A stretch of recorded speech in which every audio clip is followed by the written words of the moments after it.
वर्णन मिलता है जो उस वास्तविकता पर सवाल उठाता है जिसमें हम रह रहे हैं, क्योंकि इस समय का सबसे बड़ा सवाल है समय का अध्ययन, the study of time.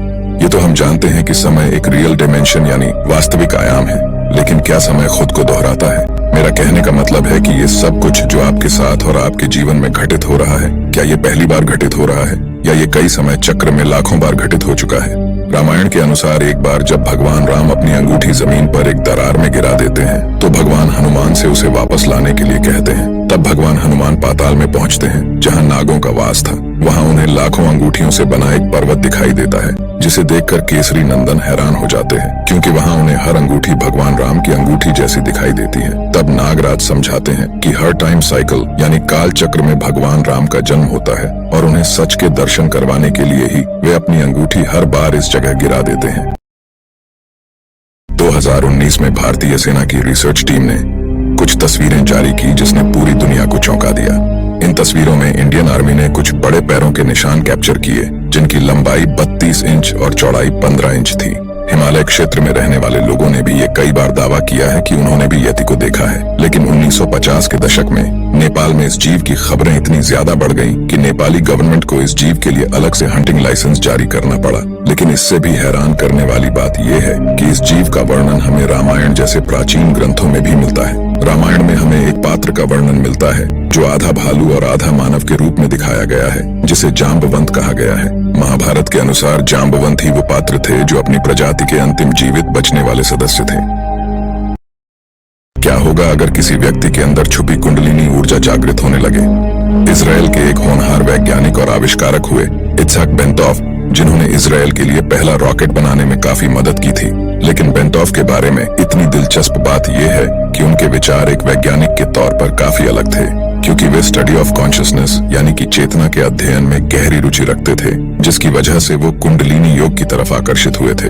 Kundalini योग प्राचीन भारत में इंसान के दिमाग को एक सुपरनैचुरल स्टेट यानी कि अलौकिक स्थिति में विकसित करने के लिए बनाई गई एक बहुत ही शक्तिशाली प्रक्रिया है।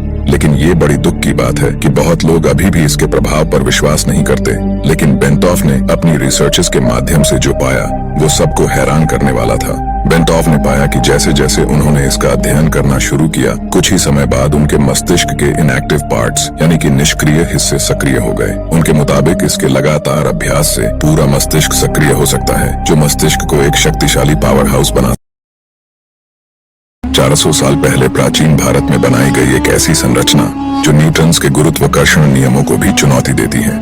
प्राचीन भारत में बना ये एंटी ग्रेविटी जार जो न्यूटन्स के गुरुत्वाकर्षण के नियमों को चुनौती देता है, आज कांचीपुरम म्यूजियम में रखा गया है, जो लगभग 400 साल पुराना है। इस प्राचीन संरचना के ऊपर और नीचे छेद है।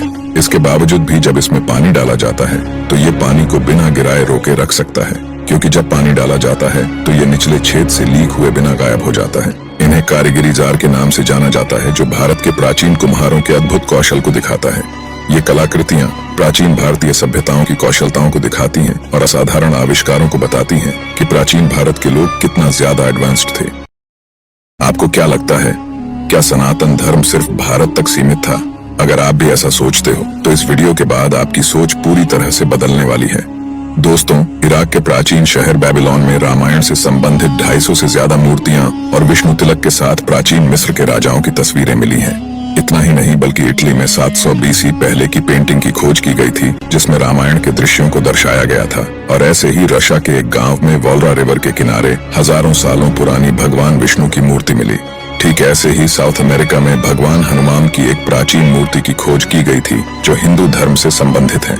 इतना ही नहीं बल्कि अरब सागर में एक ऐसे नगर की खोज की गई थी जिसका संबंध श्री कृष्ण की नगरी द्वारका से था। ये तो सिर्फ कुछ एग्जाम्पल्स भर है जो ये दिखाते हैं कि कैसे सनातन धर्म पूरे विश्व में फैला था और इसके सिद्धांतों को दुनिया भर की विभिन्न सभ्यताओं द्वारा अपनाया गया था। 1905 में जर्मन फिजिसिस्ट एल्बर्ट आइंस्टाइन ने अपने इस फॉर्मूला से पूरी दुनिया को चौंका दिया। सरल शब्दों में एल्बर्ट आइंस्टाइन ने जो पूरी दुनिया को बताया वो ये था कि मैस और एनर्जी को एक दूसरे में कन्वर्ट किया जा सकता है। लेकिन क्या हो अगर मैं आपसे कहूं कि इस मैस एनर्जी के रिलेशन के बारे में भारत की प्राचीन सभ्यताओं को हजारों सालों पहले ही पता था? तो क्या आप यकीन करेंगे कुछ प्राचीन भारतीय ग्रंथों में स्पष्ट रूप से कहा गया है कि ब्रह्मांड ऊर्जा यानी एनर्जी के अलावा और कुछ नहीं है, जिसे हम आज मैटर या पदार्थ कहते हैं, जो अपने ठोस रूप में ऊर्जा ही है। वे इसे शक्ति कहते थे। प्राचीन हिंदू ग्रंथों के अनुसार ये ब्रह्मांड एक कभी न खत्म होने वाले निराकार पदार्थ से बना है, जो इस ब्रह्मांड के कण कण में बसा है, जो बिना किसी गति के एक ही स्थिर अवस्था यानी कांस्टेंट स्टेट में रहता है। लेकिन ऊर्जा, जिसे शक्ति कहा गया है, वो हमेशा गति में रहती है, जिसे खत्म नहीं किया जा सकता। लेकिन अभी भी एक सवाल बाकी है दोस्तों, कि उन्हें इन सब चीजों के बारे में कैसे पता था। बहुत ही चौंकाने वाली बात है दोस्तों कि भारत के प्राचीन वेदों और पुराणों में हमें कुछ अलौकिक जीवों का वर्णन मिलता है, जिन्होंने मनुष्यों के साथ युद्ध भी किया था। उदाहरण के तौर पर रामायण और महाभारत दोनों में ही हमें निवेतकवच नाम के शक्तिशाली प्राणियों का वर्णन मिलता है। कहते हैं कि इनकी संख्या करोड़ों में थी, जो पृथ्वी के महासागरों के नीचे रहते थे, जिनके पास एडवांस्ड फ्लाइंग मशीन्स भी थी, जिनकी मदद से वो धरती पर आते थे।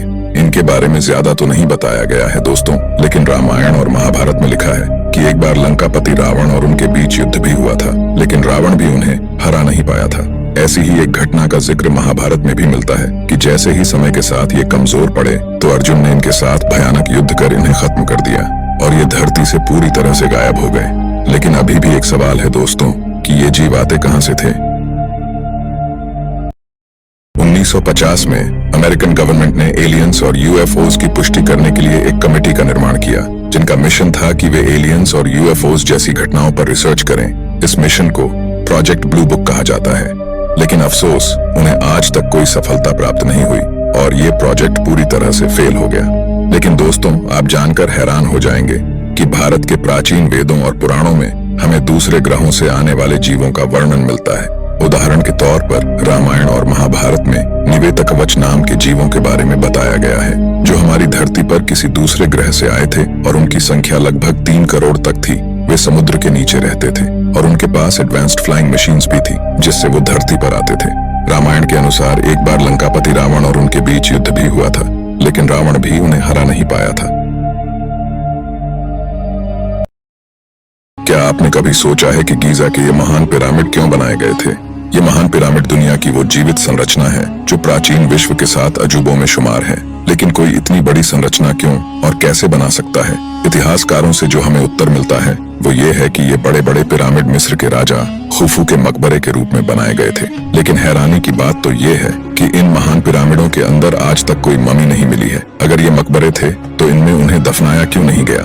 आप जानकर हैरान हो जाएंगे कि इन पिरामिडों का निर्माण बहुत ही सोच समझकर किया गया है, क्योंकि जब आप गीजा के पिरामिड की लोकेशन को ध्यान से देखेंगे तो आपको पता चलेगा कि ये पिरामिड ब्रह्मांड में मौजूद इन ओरियंस बेल्ट के तारों के साथ पूरी तरह से अलाइंड है।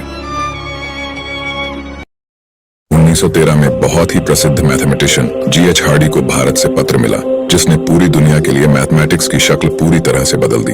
ये पत्र दुनिया के सबसे महान व्यक्ति श्रीनिवास रामानुजन का था, जो उस समय मद्रास में एक क्लर्क के रूप में काम कर रहे थे। रामानुजन के लिखे उस पत्र में दुनिया के सबसे आश्चर्यजनक मैथमेटिकल फॉर्मूलाज थे, जिनके बारे में इससे पहले कोई नहीं जानता था। उनमें से कई इक्वेशंस इतनी जटिल हैं